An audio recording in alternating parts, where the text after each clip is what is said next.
Zuhud itu tidak harus selalu meninggalkan dunia terus kamu ke hutan-hutan apa ke gua-gua apa ke... Kalau kamu sudah sukses tidak terikat oleh apapun, itulah namanya jiwa zuhud. Jadi bukan berarti meninggalkan dunia. Malah jangan sampai orang sufi itu menyusahkan orang lain karena tidak punya apa-apa. Ya punya apa-apalah, kerjalah. Katanya Imam Junaid, seorang sufi tidak seharusnya berdiam diri di masjid dan berzikir saja tanpa bekerja. Sehingga untuk menunjang kehidupannya, orang tersebut menggantungkan dirinya hanya pada pemberian orang lain. Tidak boleh, sufi tidak boleh minta-minta. Oke, jadi latihlah jiwa zuhud, tidak terikat oleh dunia, bukan berarti tidak memiliki dunia. Kamu punya, uang juga punya.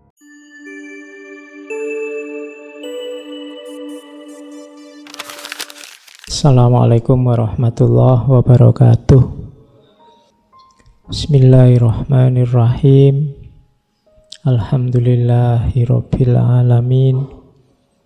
Wa bihi nasta'inu ala umurid dunya waddin. Allahumma sholli wa sallim wa barik ala habibina wa syafi'ina sayyidina wa maulana Muhammadin wa ala alihi wa ashabihi wa man tabi'ahum bi ihsanin ila yaumiddin. Amma ba'du. Bismillah, kita lanjutkan ngaji kita. Malam hari ini kita bertemu beliau Imam Junaid Al-Baghdadi. Beliau ini satu di antara dua sufi yang dijadikan rujukan dalam tradisi Ahlus Sunnah wal Jamaah, termasuk teman-teman dari NU. Jadi yang diakui kan dua. Yang pertama Imam Ghazali dan yang kedua Imam Junaid Al-Baghdadi. Bismillah. Yang pertama tentang tasawuf. Seperti apa sih tasawuf? Seperti apa sih sufi? Dan bagaimana sih jiwa seorang sufi itu? Ini teori-teori yang saya ambil malam hari ini banyak dari kumpulan risalah beliau, Risalah Al-Junaidiyah. Jadi ada satu torekot Junaidiyah yang salah satu torekot Mu'tabaroh. Di Indonesia juga berkembang di beberapa daerah. Kalau itu sudah torekot biasanya sudah institusi, ada mode-mode asketiknya sendiri. Cuma malam hari ini kita tidak masuk ke torikotnya, kita ambil petuah-petuah ajaran-ajaran beliau. Yang pertama, tasawuf. Tasawuf adalah itu kalimatnya Imam Junaid, Allah menjauhkanmu atau mematikanmu dari dirimu sendiri dan menghidupkanmu di dalamnya besar.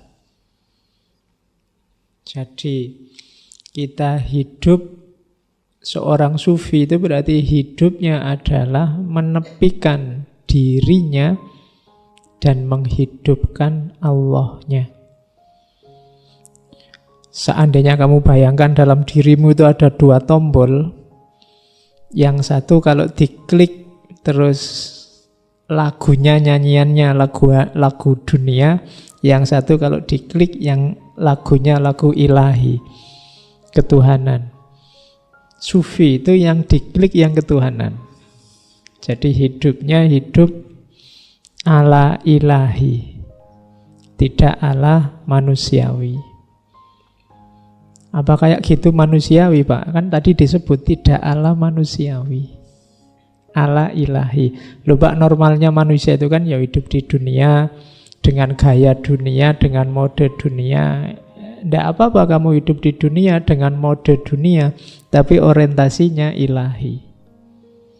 Apapun yang kamu lakukan, apapun yang kamu kerjakan, ya memang medianya media duniawi, perangkatnya perangkat duniawi, modalnya duniawi, tapi arah tujuan targetnya harus ilahi. Ngaji ini kan duniawi. Kamu butuh baju, kamu butuh kendaraan, kamu butuh kopi, kamu butuh gelas, kamu butuh laptop, kita butuh LCD. Ini kan duniawi semua. Tapi barang-barang duniawi ini kita ajak untuk mengilahi, untuk merohani. Kalau kopi itu kamu ajak melekan nonton sepak bola misalnya, itu kamu ajak duniawi. Tapi kalau kopi kamu jadikan media untuk melekan ngaji, bukan ngaji filsafat lah, nggak mungkin kamu melekan ngaji filsafat. Ya. Jadi kalau melekan ngaji Quran misalnya, kamu ajak dia merohani, mengilahi. Kalau motormu kamu ajak jalan-jalan ke mall, ya dia sedang menduniawi. Tapi kalau kamu ajak ke masjid untuk jamaah, dia kamu ajak untuk merohani, mengilahi. Nah, hidupnya seorang sufi itu seluruh aspeknya dibawa untuk hidup di dalamnya. Itulah yang disebut mengilahi. Kalau kalian nanti belajar mengolah rohanimu, mengilahi, jiwamu akan tertempa. Diilustrasikan di kalimat yang kedua itu. Jadi tasawuf itu menempa jiwa. Katanya Imam Junaid, kita tidak menjalankan tasawuf dengan banyak bicara saja. Qila wa qola, al-qil wal qol. Kita kan seneng belajar tasawuf. Kadang-kadang kita mimpi pengen jadi sufi, terus punya karomah apa, terus bisa menaklukkan orang, bisa menyembuhkan orang, macam-macam cita-citamu. Tapi kebanyakan hanya qila wa qola. Kita hanya wacana. Kalau pas ngaji kayak gini, bayanganmu sufi aku ini. Pokoknya ya ngono. Cuma ya pas gini aja wacana. Begitu nanti pulang ya balik kayak asale. Tadinya apa, ya besok apa, kembali lagi begitu. Itu namanya qila wa qola. Hanya ngomong saja. Sudah bolak-balik ngaji tema sufi, ya jiwamu ndak nyufi-nyufi. Keseharianmu juga ndak berubah. Maka katanya Imam Junaid, kita tidak menjalankan tasawuf dengan banyak bicara saja. Makanya beliau agak tidak cocok dengan sufi yang agak bulat, agak rumit, agak dengan teori macam-macam, filosofi macam-macam. Ndak. Praktek saja sudah. Tapi kita melakukannya dengan lapar, maksudnya puasa. Meninggalkan seneng-seneng di dunia, kelezatan dunia, dan melepaskan segala hal yang menyenangkan dan indah. Karena tasawuf adalah kemurnian hubungan dengan Allah yang dasarnya menghindari kesenangan dunia. Jadi sufi itu hidup di dalam Allah dan praktekkanlah, jangan cuma diteorikan. Itu tuntunan dari Imam Junaid. Kalau sukses, di situ nanti lahir Islam yang rahmatan lil alamin. Kaum sufi adalah seperti bumi. Semua kotoran dicampakkan kepadanya, namun tidak menumbuhkan kecuali segala tumbuhan yang baik. Bumi itu kan tempat sampah yang sejati. Kamu buang sampah ya ke bumi, melakukan yang jelek-jelek juga di bumi. Tapi bumi selalu memberikan yang baik-baik. Dia memberi tumbuhan yang baik-baik. Makanan kita sumbernya sebagian besar dari bumi. Jadi karakternya sufi yang pertama, meskipun banyak kotoran diberikan padanya, selalu yang baik-baik diberikan. Kalau ada orang mencaci maki kamu dan kamu balesnya juga caci maki, ya berarti kamu normal, bukan sufi. Kalau sufi diberi yang jelek, yang dikembalikan yang baik. Simbolnya bumi. Simbol bumi yang lain berarti apa? Diinjak orang soleh maupun orang munafik, dia tetap stabil. Sebagaimana mendung, dia juga memayungi segala yang ada. Seperti air hujan, dia mengairi segala sesuatu. Jadi jiwanya sufi itu stabil. Diinjak orang soleh ya biasa, diinjak orang munafik juga ya biasa. Bumi itu kan tidak pilih-pilih. Kan tidak mungkin orang munafik menginjak terus buminya tidak mau diinjak, kan tidak. Ya tetap silahkan siapa yang butuh menginjak. Kayak mendung juga begitu. Mendung itu kan dia menaungi siapapun. Kan dia tidak pilih-pilih. Air juga begitu. Hujan kan juga begitu. Hujan itu ya semua dikasih air, dikasih hujan. Tidak kok, wah orang kafir itu. Tidak usah lah. Terus pas orangnya ini tidak kena hujan kan tidak. Semuanya juga kena. Jadi itu yang disebut rahmatan lil alamin. Jadi dia jadi rahmat bagi siapapun, tidak pilih-pilih. Nah, kalau kalian nyampe level ini, jiwamu jiwa sufi sudah. Jadi analoginya, simbolnya bumi. Diberi kotoran bermacam-macam, balasannya yang baik-baik. Diinjak siapapun diperlakukan sama. Siapapun dinaungi. Kalau mau memberi tidak pilih-pilih, semua diberi yang baik-baik.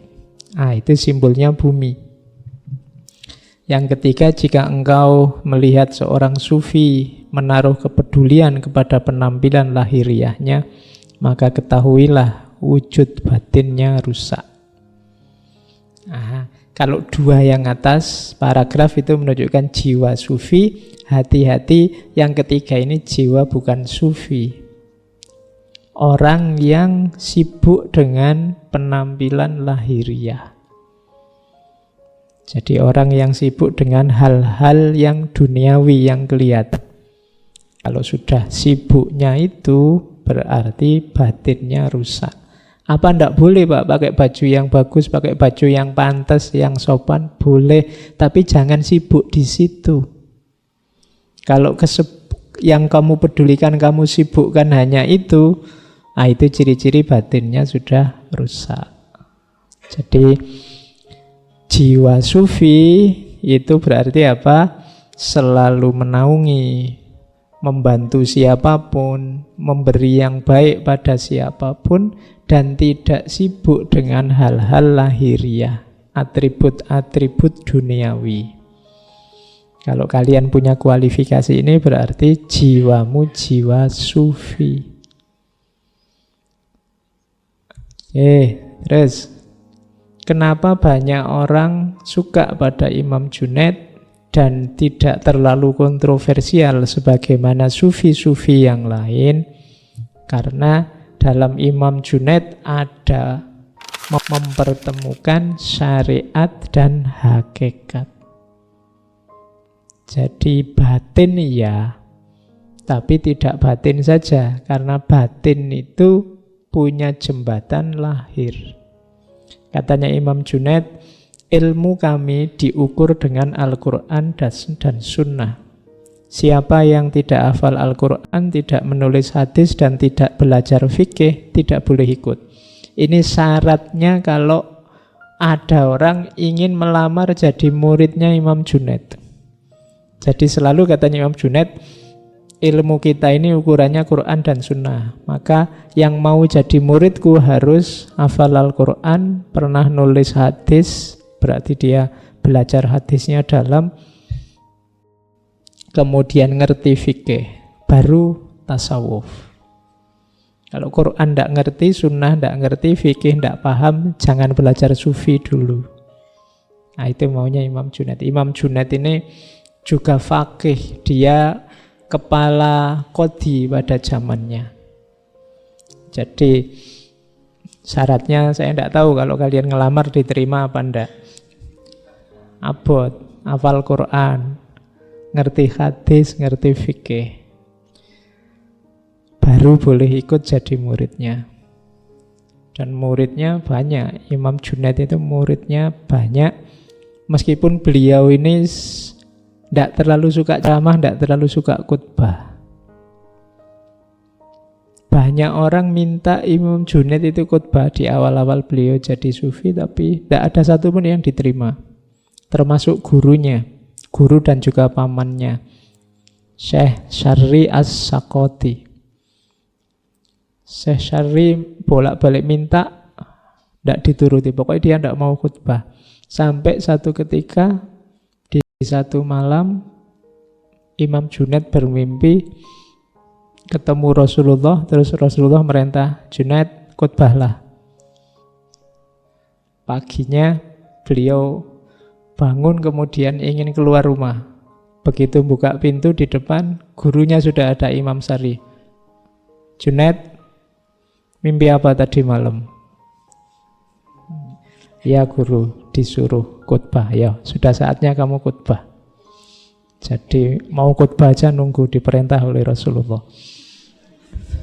Ya, karena memang berat. Dan di antara alasannya kenapa beliau tidak mau khutbah, karena masih ada gurunya. Masih ada Imam Syarri As-Sakoti, masih ada banyak sufi besar yang lain yang terhitung masih gurunya. Dan selama gurunya masih ada, beliau merasa tidak pantas untuk khutbah. Oke, itu di antara tabiatnya Imam Junaid. Nah, dalam tradisi tasawuf beliau dikenal ya syariat, ya hakikat. Tidak boleh syariat saja. Jadi beliau kadang-kadang mengkritik sejumlah sufi yang sering membuat kontroversi, termasuk muridnya Abu Mansur Al-Hallaj. Al-Hallaj itu muridnya Junaid. Kenapa beliau mengkritik para sufi yang kontroversi itu? Bukan karena anti sama ajarannya, tapi menurut Imam Junaid kontroversi satohat yang kontroversial ini hanya bikin rumit, hanya melahirkan polemik, kadang-kadang terus ditunggangi penguasa. Orang awam itu levelnya tidak sama dengan para sufi, katanya Imam Junaid. Kalau diberi hal-hal yang kontroversi mesti rame terus gegeran. Nah, kalau sudah penguasa masuk, ini bisa dipolitisir. Entah yang pro, entah yang kontra. Maka katanya Imam Junaid, sebaiknya para sufi tidak memproduksi gagasan-gagasan yang kontroversial, yang hanya nambah masalah saja. Oke, ini yang membuat nanti tasawufnya Imam Junaid banyak disukai, karena beliau tidak meninggalkan syariat. Ajaran yang lain zuhud. Kalau zuhud, Imam Junaid itu moderat. Jadi zuhud bukan berarti orang anti dunia, tapi anti jatuh cinta dengan dunia, anti terikat oleh dunia. Katanya Imam Junaid, zuhud adalah kosongnya tangan dari kepemilikan dan hati dari hal yang mengikutinya. Jadi, misalnya aku punya laptop ini, aku tidak terikat dengan laptop ini, tidak jatuh cinta dengan laptop ini, tidak sangat terikat oleh laptop ini. Ada laptop ini, syukur, tidak ada juga tidak apa-apa. Jiwa yang semacam ini namanya jiwa zuhud. Tidak punya, tidak sedih, susah, kehilangan juga tidak sumpek. Kalau itu urusan dunia, suka-suka lah. Mau ada, mau tidak, oke. Ini berarti jiwa yang semacam ini, katanya Imam Junaid, namanya jiwa zuhud. Zuhud itu tidak harus selalu meninggalkan dunia, terus kamu ke hutan-hutan, apa ke goa-goa, apa ke Ya, bayanganmu kan dulu itu zuhud uzlah itu berarti harus nyari sana ke goa-goa di Parangtritis apa di mana gitu. Enggak, zuhud itu melatih jiwamu. Ya, beberapa sufi ada yang menyarankan menjauh dulu sementara. Menjauh sementara itu melatih jiwamu, karena kalau kamu terlibat terus di situ biasanya susah untuk tidak terikat, tidak jatuh cinta dengan dunia. Maka jiwamu dilatih dulu sampai kamu sadar, ternyata tanpa mobil pun aku bisa hidup bahagia. Oh, ternyata tanpa HP pun aku bisa seneng-seneng. Oh, ternyata tanpa laptop pun hidup nyaman-nyaman saja. Itu jadi tidak terikat. Makanya latihannya menjauh dari semuanya. Kalau kalian gelisah karena sangat terikat dengan handphone, smartphone misalnya, latihlah untuk tidak terikat. Misalnya hari ini setiap setengah jam sekali kamu mesti nengok HP. Besok saya latih 2 jam tidak tak tengok. Kalau sudah sukses 2 jam nggak nengok, ternyata 2 jam nggak lihat HP juga tidak apa-apa. Itu ya tidak pilek, ya tidak batuk. Misalnya besok ditambahi lagi 4 jam, tambahi lagi setengah hari sekali lah. Nanti bilang ke teman-teman, ya saya buka HP cuma jam 12 siang sama jam 6 pagi misalnya. Jadi mohon maaf ya, kalau ada yang penting sekali telepon aja misalnya. Lama-lama kamu akan sadar, oh ternyata ya tidak harus selalu terikat. Apapun itu dunia bisa kamu begitukan. Kalau kamu sudah sukses tidak terikat oleh apapun, itulah namanya jiwa zuhud. Jadi bukan berarti meninggalkan dunia. Malah jangan sampai orang sufi itu menyusahkan orang lain karena tidak punya apa-apa. Ya punya apa-apa lah, kerjalah. Katanya Imam Junaid, seorang sufi tidak seharusnya berdiam diri di masjid dan berzikir saja tanpa bekerja. Sehingga untuk menunjang kehidupannya, orang tersebut menggantungkan dirinya hanya pada pemberian orang lain. Boleh, sufi tidak boleh minta-minta. Oke, jadi latihlah jiwa zuhud, tidak terikat oleh dunia, bukan berarti tidak memiliki dunia. Kamu punya, uang juga punya. Kalau mau sekedar makan enak, nongkrong di restoran paling mahal juga bisa, meskipun besok tidak punya uang lagi. Tapi bisa. Tapi juga tidak terikat dengan dunia. Nah, itu jiwa zuhud. Ada kisah suatu ketika ada orang bawa uang banyak pada Imam Junaid. Tanyanya Imam Junaid, kamu masih punya enggak uang selain yang kamu berikan padaku ini? Ya masih punya, banyak, tenang aja. Terus ditanya lagi, kira-kira kalau kamu dapat uang, pingin enggak dapat uang lebih banyak dari yang kamu punya sekarang? Ya pingin. Oh kalau gitu kamu enggak usah ngasih saya lah, ambil lagi uangmu. Wong aku ndak pingin uang, kamu masih pingin uang. Jadi kan kamu lebih butuh, berarti kamu bawa pulang lagi aja. Nah, itu ya. Kalau kamu bisa kayak Imam Junaid ini dahsyat kamu. Ada orang mau ngasih, kamu tanya dia, sampean masih seneng ndak kalau dapat uang lagi, dapat uang lebih banyak? Iya, ya kalau gitu ambil aja. Saya ndak butuh uang kok. Oke, itu para sufi. Itu menunjukkan jiwa yang zuhud, tidak terikat. Ada kisah juga ini saya bawa ke sini sehubungan dengan zuhud uzlah tadi. Hati-hati dengan menyendiri. Tadi meskipun sekali-sekali kita harus menjauh, tapi jangan ada cerita muridnya Imam Junaid yang merasa, wah aku level sufiku sudah tinggi. Kemudian murid ini, aku ingin hidup sendirian biar tidak terganggu orang lain. Aku pengen uzlah, pengen tirakatan sendirian, ingin menyendiri. Kemudian dia mengasingkan dirinya. Waktu asyik uzlah, tiba-tiba satu malam datang orang membawa onta. Kemudian, ayo ikut saya, tak antar ke surga. Dia ikut. Terus dibawa ke satu tempat, di situ banyak orang ganteng-ganteng, orang cantik-cantik, makanan enak, macam-macam. Kegembiraan yang luar biasa. Sering tiap malam datang ke sana, dibawa ke tempat itu.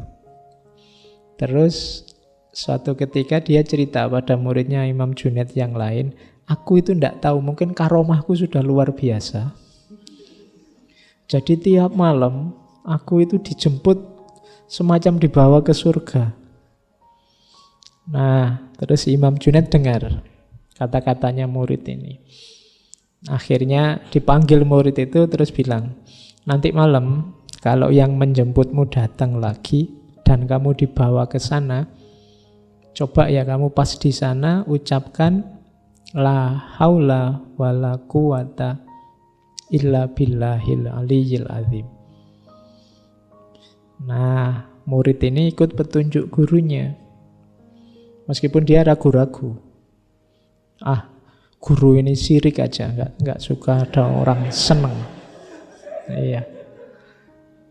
Akhirnya ya cobalah, begitu benar malamnya dijemput, kalimat ini diucapkan. Begitu kalimat la haula ini diucapkan, semua keindahan di sekelilingnya lenyap. Akhirnya dia melihat bahwa ternyata dia hanya dibawa ke tempat pembuangan sampah yang di situ banyak tulang-tulang berserakan. Jadi ini isyarat dari Imam Junaid, yo hati-hati juga kalau menjalani laku, menjalani tirakat. Harus ada pembimbingnya. Jangan jalan sendiri, hati-hati. Karena seperti di minggu lalu Imam Haris Al-Muhasibi, bisikan itu bisa dari nafsumu, bisa dari setan, bisa dari Allah. Awas keliru, kamu butuh pembimbing. Oke. Ini sehubungan dengan suhud dan uzlah. Terus tawakal. Definisinya Imam Junaid tentang tawakal agak unik. Tawakal adalah kesadaranmu bahwa engkau adalah miliknya Tuhan. Seperti sebelum diciptakan, seperti sebelum engkau terjadi. Jadi kalau ingin tawakalmu sejati, kamu harus punya kesadaran seperti dulu kamu belum ada. Pas kita belum ada kan, kita tidak tahu kita jadi anaknya siapa, lahir di mana, kulit kita hitam apa kuning apa putih, rambut kita keriting apa lurus apa. Kita kan tidak tahu sama sekali, semuanya Allah yang menentukan. Dan begitu kita lahir dengan kondisi kita kan, kita terima apa adanya. Kamu kan tidak protes. Kok aku lahir di sini ndak balik lagi kan ndak. Semuanya yang milih kan Allah dan kita terima. Jadi jiwa seorang yang tawakal itu kembali pada masa sebelum kamu ada, sebelum kamu diciptakan. Sadari bahwa kamu itu sepenuhnya haknya Allah, miliknya Allah. Nah, kalau kita sudah punya level kesadaran ini, berarti kita bisa ada di level tawakal. Oke, jadi itu ajarannya tentang tawakal. Ada lagi tentang mahabbah. Kalau mahabbah itu gantinya sifat orang yang mencintai dengan sifat orang yang dicintai. Jadi orang jatuh cinta itu adalah orang yang merelakan dirinya lenyap dan menghidupkan yang dia cintai. Cinta sama Allah juga begitu. Makanya di antara wujudnya mahabbah nanti fana tadi. Kalau masih belum rela, masih ada ego, masih ingin menang sendiri, ingin mewujudkan keinginannya sendiri, sebenarnya level cintanya belum tinggi.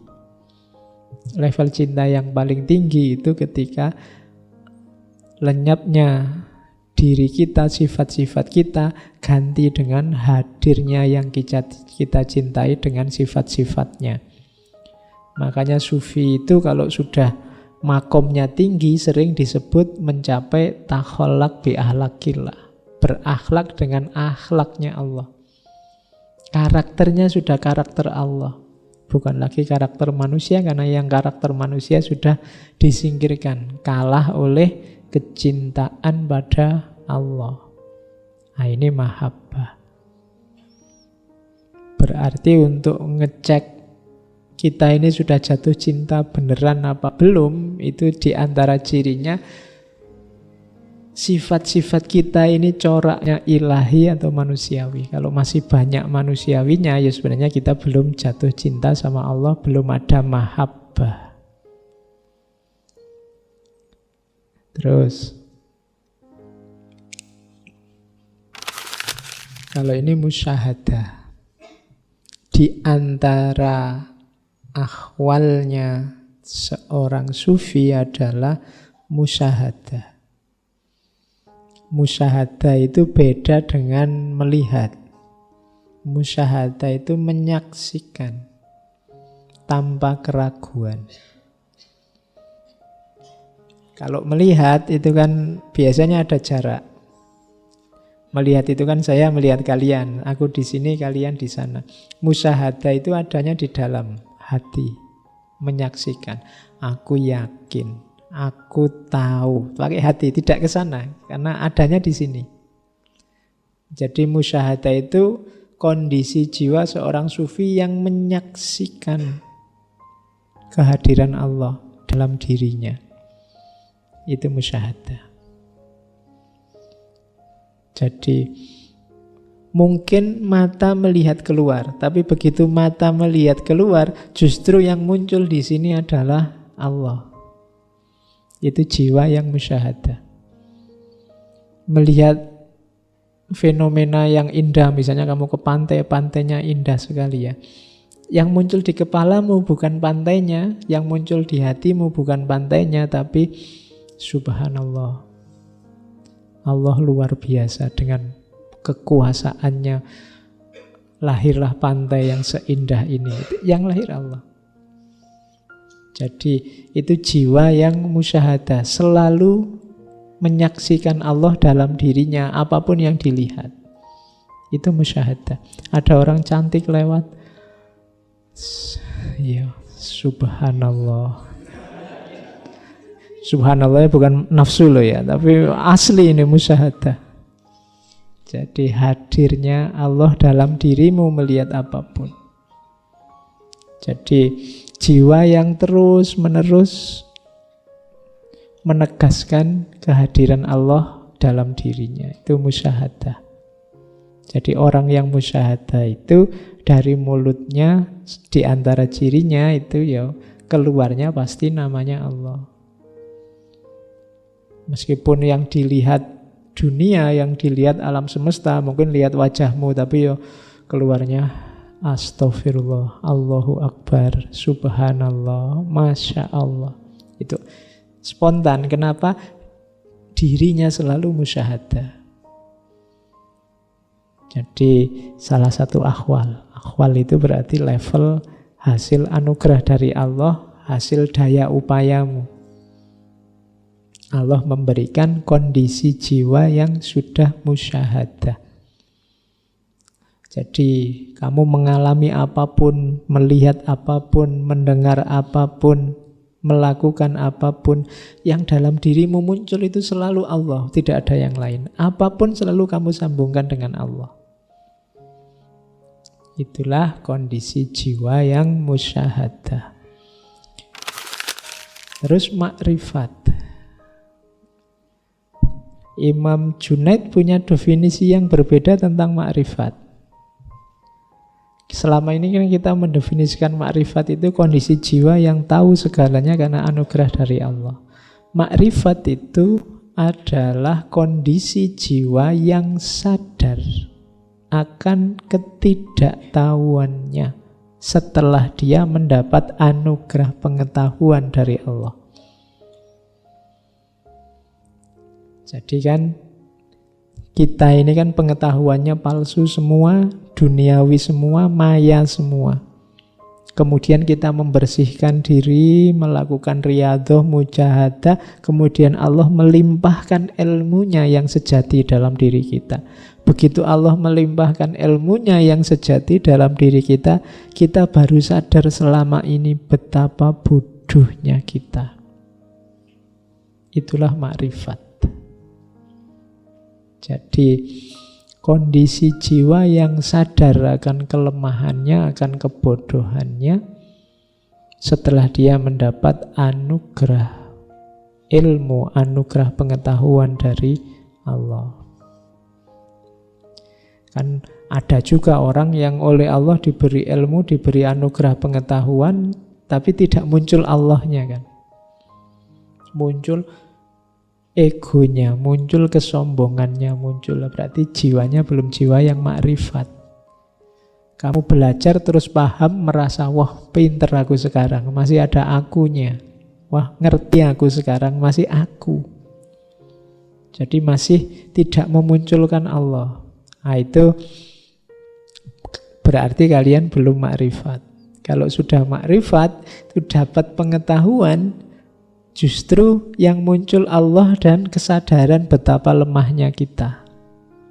Betapa kita ini tidak tahu apa-apa. Pengetahuan kita kan selalu pengetahuan yang terbatas, lokal, sejauh yang kita pahami, sejauh yang kita jangkau. Sementara pengetahuan dari Allah itu luas. Tidak terbatas ruang, tidak terbatas waktu. Ketika Nabi Khidir membunuh seorang anak kecil, itu kan dengan pengetahuannya Nabi Musa yang terbatas. Dalam ruang dan waktu saat itu kejahatan. Tapi Nabi Khidir yang dapat ilham langsung, dapat wahyu langsung dari Allah, pengetahuannya meluas dari segi ruang dan waktu. Maka dia bisa melihat di masa depan anak ini adalah sumber bencana bagi orang tuanya, bagi lingkungannya. Maka dibunuh dia sekarang itu keuntungan untuk yang akan datang. Ini pengetahuan semacam ini tidak bisa kalau hanya mengandalkan kita manusia. Butuh Allah. Kesadaran semacam ini, kesadaran makrifat.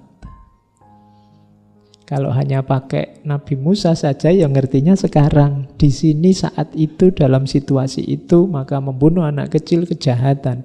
Tapi semakin luas ilmu kita, semakin menjangkau segalanya dari sisi ruang dan waktu, ternyata membunuh itu dimaknai sebagai kebaikan. Merusak kapal juga ternyata kebaikan ketika tahu di depan nanti kapal ini akan terancam dirusak dan dirampas oleh orang lain. Maka dirusak kecil dulu biar yang mau merampas tidak tertarik. Itu kan pengetahuannya melampaui ruang, melampaui waktu saat itu. Sementara kita manusia, pengetahuan kita tidak bisa keluar dari ruang dan waktu saat ini. Oke, itu makrifat namanya. Dalam pandangan Imam Junaid. Nah, ada lagi sahu. Iya. Kalau ini level yang berat sebenarnya bagi seorang sufi. Tadi kan level riyadhah semua, makrifat, musyahadah, macam-macam fana, baqo. Setelah kesadaran Allah ini beres, biasanya memang orang kembali lagi pada kesadaran sebelumnya. Namanya sahu, kembalinya seorang sufi pada kesadarannya yang awal, setelah sebelumnya mengalami fana. Inilah saatnya untuk hidup yang sebenarnya dengan kebersihan hati hasil fana tadi di tengah masyarakat. Mungkin saatnya dakwah, saatnya menulis, saatnya mengajar, saatnya memberdayakan orang lain. Nah, itu level sahu. Allah mengembalikan sufi kepada keadaannya semula agar dia dapat menjelaskan bukti-bukti dari rahmat Tuhan kepadanya. Inilah saatnya cahayanya ditampakkan pada orang lain. Makanya ada sufi-sufi di sekitar kita yang oleh Allah dibawa ke level ini. Biar kita mengenali keberadaannya, kita bisa terpancar oleh cahayanya, kemudian kita tertarik untuk mengikuti beliau. Cuma ini berat bagi sufi. Sufi itu lebih enak tidak ada yang kenal. Makanya banyak sufi yang kalau dibongkar kesufiannya beliau tidak berkenan. Karena begitu orang tahu dia sufi, akan sangat berat menjaga levelnya, level kedekatannya, level kebersihannya. Jadi kita harus berterima kasih pada para sufi yang mengizinkan dirinya dikenali, sehingga kita bisa belajar dari mereka. Ini perjuangan sangat berat bagi para sufi. Karena kalau tidak ada orang yang tahu, lebih mudah untuk menjaga kebersihan dirinya. Tapi begitu banyak orang yang tahu, dia akan berat. Nah, ini level sahu, makom sahu. Oke, itu ajaran-ajarannya. Jadi kita bisa menggunakan tadi yang di depan untuk alat kita muhasabah. Ini beberapa quotes bagus. Katanya Imam Junaid, seorang fasik yang berakhlak baik lebih aku cintai daripada seorang qori yang berperilaku buruk. Ini isyarat bahwa akhlak itu penting. Orang yang dosanya banyak, fasik, tapi akhlaknya bagus, itu biasanya memang lebih dicintai orang lain daripada qori, orang yang ngerti agama tapi akhlaknya buruk. Akhlak buruk itu ya yang dia sebarkan hanya kesulitan, mafsadat, kerusakan. Biasanya kurang dicintai. Makanya kalau bisa ya qori yang akhlaknya baik. Nah, ini lebih manfaat. Kemudian makan bersama-sama itu ibarat menyusu bagi bayi, maka lihatlah dengan siapa kalian makan bersama. Ini kehidupan sosial ya, kalian bersama siapa, ikut siapa, kelompokmu apa, itulah tempat kalian menyusu ilmu, menyusu pengetahuan. Perhatikan pada siapa, dalam hal apa kalian menyusu. Kemudian seorang hamba dapat diangkat pada kedudukan yang tinggi di sisi Allah walaupun amal dan ilmunya sedikit, dengan sebab 4 perkara. Kalau kita merasa amal kita sedikit, kita merasa ilmu kita juga sedikit, kalau ingin derajat kita tinggi, lakukan 4 hal. Murah hati, rendah hati, dermawan, dan berakhlak baik. Ini bisa menyaingi orang-orang yang ilmunya luas dan amalnya juga banyak untuk meningkatkan derajat kita. Ada 3 hal bagi orang awam yang dapat menjadi hijab dari Allah. Yang pertama makhluk, yang kedua dunia, yang ketiga nafsu. Tapi kalau orang khawas, hijabnya 3 juga. Yang pertama pamer amal baik, yang kedua mencari pahala, dan yang ketiga pamer nikmat. Jadi saya tidak tahu kita ada di level mana, tapi jangan sampai punya 6-6-nya. Itu kan 3 untuk awam, 3 untuk khawas. Jangan-jangan kita sudah awam pamer lagi. Kalau orang khawas ya ada yang dipamerkan. Kalau kita tidak ada yang dipamerkan tapi ya nekat pamer. Itu masalah.